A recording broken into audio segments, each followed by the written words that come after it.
Hey, let's take a look at 11.1 seminar. First thing you're going to do is the first 5 questions or 6 questions I asked you to do, they all refer to x squared. So use y equals x squared to answer questions 1 through 7 actually. What we're going to do today is we're going to analyze quadratic functions. We're going to graph quadratic functions by using key features and tables, as well as use your Desmos to analyze quadratic functions. So after we've done those first 7 problems, we should be able to answer these questions here. On example 1,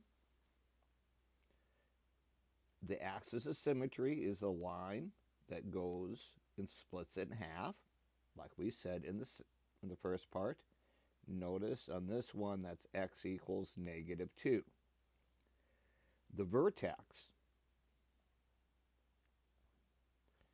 is where my parabola has my u, forms the u. So that's at -2 and 8. Yes, your axis of symmetry and your vertex are going to always have the same x value. My y-intercept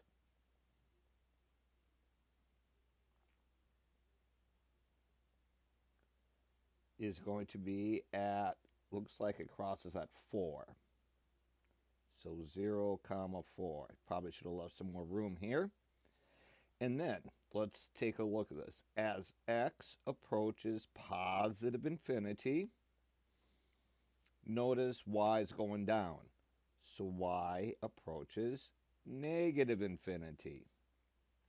As x approaches negative infinity, that goes farther and farther to the left, y approaches negative infinity. That's describing the end behavior. The end behavior is telling me what happened as you get closer and closer to your infinities. Now let's do the same thing on example 2. It looks a little different. My axis of symmetry goes right through 0, doesn't it? So x equals 0. Let me put my vertex on the same line here because I don't want to run out of room. And my vertex is at 0 and 3, where we get the u from. My y-intercept, as it turns out, it's also at 3, isn't it? There's a lot of repeats on this one. So my y-intercept is at 0 and 3 also. And as x approaches positive infinity, I get further, as I go to the further to the right, my graph goes up, doesn't it? So approaches positive infinity. When I go to the left, as x approaches negative infinity, y also approaches positive infinity. Yes, there is a pattern here. It's always going to be both positive infinity or both negative infinities, because that's the key of a quadratic. That's why it's U-shaped. Now, standard form doesn't really change from what we did last chapter from a polynomial. You go from the biggest exponent to the smallest exponent. We're going to use standard form when we identify, whenever I say a, I mean the coefficient of x squared.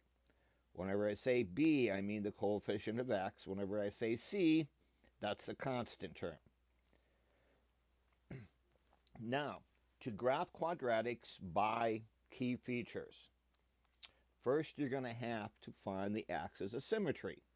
And this has a formula. X equals -b over 2a. So whatever b is, you take the opposite of it, and we divide by 2a. I'm going to use my axis of symmetry to find the vertex then. And then I'll find the y-intercept.